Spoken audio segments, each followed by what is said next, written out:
We are just days away from the start of the 2022 NFL season. We tell you who makes the playoffs and who will be the Super Bowl champion this season. And it all starts right now.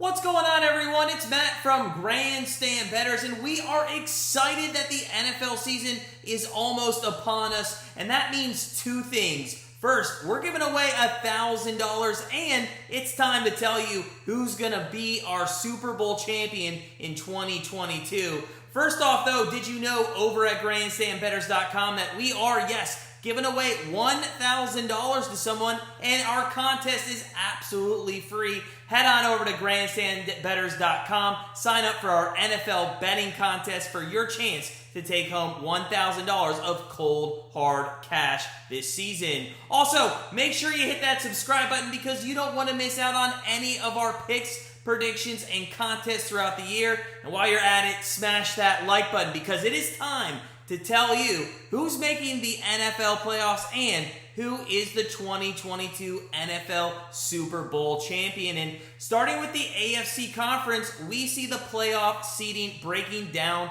like this. The number one overall seed is going to be the Bills, followed by the Ravens, Chargers, and Colts as the other divisional winners, with the Bengals, Chargers, and Broncos making the playoffs as wild card teams. In the NFC, the Rams will get that number one seed, with the Bucks, Vikings, and Eagles being the other divisional winners. And yes, we know we took the Packers to win the NFC North just a few weeks back, but after watching the teams and doing a little bit more research, I think we're going to change that up. The other wild card teams to round out the NFC will be the Cowboys, Packers, and the Panthers just sneaking in there on the 7th seed. So, with all of our playoff teams set, how does it all play out in January? Well, in the AFC, the Bills getting the first round bye leads us into our wild card matchups in the first round, starting with the number 2 seed, Baltimore Ravens, facing the number 7 seed, Denver Broncos. And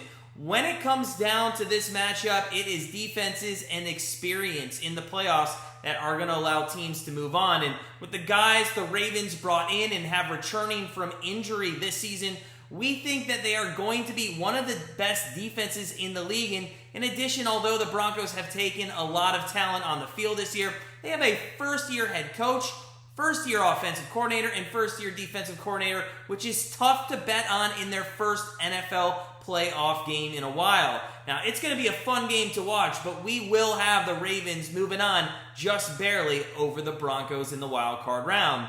Our next matchup in the AFC wild card is going to be between two AFC West teams in a grudge match between the 3-seeded Chargers and the 6-seeded Chiefs. Both these teams are going to have electric offenses this year, which was the case last year. But with both of these teams, they did struggle on defense. Now, although the Chargers did a slightly better job at ramping up their defense by signing Khalil Mack in the offseason, similar to the last game, we think the Chargers are really going to suffer from a lack of experience playing in these situations against the Chiefs. Now, remember, they couldn't even beat the Raiders last season to clinch a playoff spot. So we have a tough time seeing Herbert lead this team past the Chiefs for his first ever playoff game, and we expect Patrick Mahomes again to pick up another playoff win.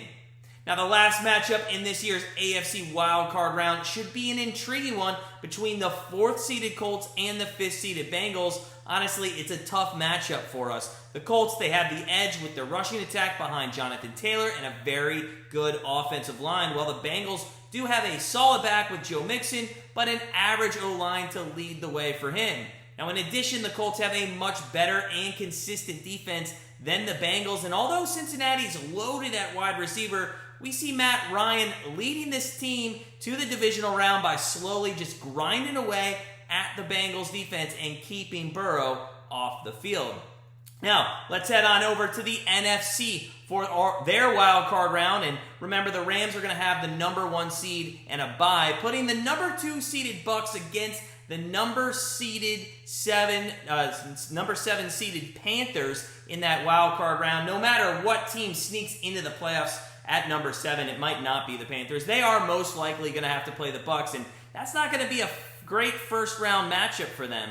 The Buccaneers have a much better quarterback, a very good wide receiver core, and although Fournette lacks some talent compared to McCaffrey, he does get the job done for that offense. The Panthers defense should keep this game, keep them in the game for just a little bit, but the lack of playmaking from Baker and the fact that the Bucs have Tom Brady makes it hard to bet against them. So in this one, we're going to have the Bucs easily moving on to the divisional round. Now, the next NFC wildcard matchup is going to be number 3 Minnesota Vikings against the number 6 Dallas Cowboys. And this game most likely is going to be a shootout. The weakest part of both of these teams are their secondary. So Prescott and Cousins, we expect them, if this is a matchup, to throw the ball a lot. And with a slight edge at running back, we see the Vikings controlling the ground game a little bit more in this one, doing a better job at shutting down the Cowboys' offense, which has a much weaker offensive line this season. A hit or miss running back in Ezekiel Elliott and a depleted wide receiver group compared to last season. We could see this game finishing something like 35-31, but it will be in Minnesota's favor. And finally, that gives us the last wild card round matchup, and that's going to be the number 4 Eagles taking on Aaron Rodgers and the 5th-seeded Packers. And the Packers are still a very solid team, which is why we have them in wild card number 1 spot here in the playoffs on the NFC side.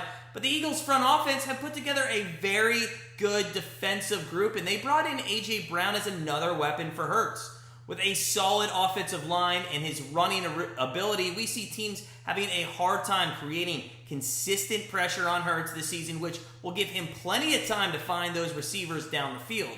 Now, with the Eagles' run defense, Rodgers is going to have to throw the ball a lot more in this one, and this is going to be hard of how good the Eagles' secondary could be this season, and let me emphasize that could is the strong word there, and the lack of receivers that the Packers really have this season.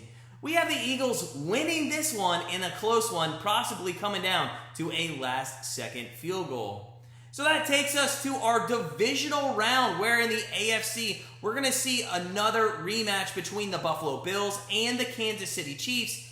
And although we are sure the Bills would love to not have to play the Chiefs in the playoffs for a 3rd straight season, at the same time, they have to be itching for some sort of revenge eventually. The Bills are the favorites to win the Super Bowl for a reason, and without Tyreek Hill, who was the main reason the Chiefs won that game last season in the playoffs, we have a hard time seeing the Chiefs getting past the Bills' defense, which has improved immensely this offseason. We also saw how the Chiefs' defense could not stop Josh Allen at all in the regular season, and that playoff game really, which makes us this relatively easy pick in our opinion, is we are going to take the Bills to advance to the AFC Championship game this year. On the other side of the AFC, in the other divisional game, we're going to put the Baltimore Ravens against the Indianapolis Colts, and the Colts might have what it takes to outlast the Bengals defense, but the Ravens defense is a whole different story. They have a very good front 7, and they do not miss a lot of tackles, and a very quick secondary at that. Now, the Colts might get a few drives to result in points against them, but we do see the Ravens defense controlling this game and giving Lamar plenty of opportunities to tire out that Colts defense by running the ball himself, or with guys like J.K. Dobbins, Mike Davis, or jet sweeps with Bateman. It's going to be a good game to watch, as this is going to be Matt Ryan's probably last hurrah. And we honestly like Matt Ryan and think that the Colts defense is a very good one at that. We just think Lamar this year outplays him, and the Ravens find themselves somehow in that AFC Conference Championship game against the Bills. Now, on the other side, in the NFC, the divisional round is going to put the number 1 seeded Rams against the Eagles. And although we went very chalky in the wild card round in the NFC, major upset alert here. We're going to take the Eagles to knock off the defending champs out of the playoffs on their home turf as well in this one. Without Von Miller to take some attention away from Aaron Donald, the Eagles have the proper tools on this offensive line to keep Donald relatively quiet and give Hurts time to attack the weaker part of the defense, which was their secondary. Now, on the other side of the ball, as we already mentioned, we think the Eagles have put together a very good defense this season, and with a combination of free agent signings and draft picks, there's going to be something there for them to stop the Rams. And with how little the Rams ran the ball last season and how good the Eagles' defensive line is, the Rams are going to have to beat this secondary to win the game. And honestly, I know it's a hot take. We just do not see Stafford and Kupp doing that. The Eagles learned their lesson last year from facing the Bucs and move on to knock out the defending champions and go to the NFC Championship game this year. I know you're going to disagree with that, so throw it down in the comments. But hey, the Eagles, who are they going to face in the NFC Conference Championship game? It's going to be determined by the matchup between the Tampa Bay Bucs and the Minnesota Vikings. And just like their game against the Cowboys, we see this one being a shootout as well. The Vikings, they have a weaker secondary, which Brady will surely take advantage of. But the Bucs really struggled with cap space this offseason and could not re-sign some big parts of their defense, which helped them last season and the year before when they won the Super Bowl. Now we're going to take the younger talent in guys like Jefferson and Dalvin Cook to win this game for the Vikings and advance them to the NFC Championship game for the first time since 2017. So, the tables are set. We are down to 4 teams with our conference championship game set up. Let's start in the AFC, where the number 1 Bills face off against the number 2 Ravens. And again, a tough matchup for us, but when you look at offense versus defense, we think the Ravens are going to have an up year. They're going to have an easier time stopping Josh Allen in the Bills offense than the Bills defense will have against Lamar and the Ravens offense. Remember, the Bills gave up 109 rushing yards per game last season, which is not going to cut it against the way the Ravens like to play on offense. On the flip side, the Ravens had one of the best running defenses, and with a revamped secondary, they have maybe the right pieces for a championship caliber defense this year. It's going to be hard for the Bills team to take yet another playoff loss, but we do have the Baltimore Ravens going to the Super Bowl out of the AFC. Now, in the NFC, we have a very unlikely matchup between the Minnesota Vikings and the Philadelphia Eagles in the conference championship game. Unlike their first 2 matchups in the playoffs, the Vikings will have to go up against a much better secondary in this game. And the worst part about this matchup for them as well is that the fact that they are going to have to make the Eagles defense break. They're going to have no shot at winning this game if they cannot get that Eagles defense to break. And it is a very diverse Eagles defense at that. Now, they could run the ball. Miles Sanders pass the ball, Devonta Smith and A.J. Brown, and Jalen Hurts can throw the ball or tuck the ball as well. We see the Vikings being a few steps behind the Eagles in this matchup, so we're going to have the Eagles return to the Super Bowl behind Jalen Hurts here in 2022. And that brings us to the Battle of the Birds for Super Bowl 57 with the Baltimore Ravens and the Philadelphia Eagles meeting in Glendale, Arizona, which, by the way, if you put $50 on that matchup, it would pay out $7,500. Now, we'd like to think this is going to be a very low-scoring game, as defenses are certainly the point of emphasis on these two teams, and much more than their offense is. We look at their offenses, though, and have to go with experience with Lamar Jackson, as he's been in the league a little bit longer than Jalen Hurts, and the Ravens coaching staff will be a little more equipped and prepared to handle this Eagles team in this game. It's still going to be a close one in our opinion, but the Ravens outlasting the Eagles in this one is going to be our pick. So we're going to take the Baltimore Ravens to win Super Bowl 57, and right now, if you bet that, you can get them at 20-1 odds. Now, before we sign off, just a reminder, you can get all of our NFL and college football picks over on our Patreon page. The link's below in the description. As always, though, sit back, relax, enjoy the entire NFL season. Good luck to you and your favorite teams. And from us here in Cleveland, Ohio, go Browns.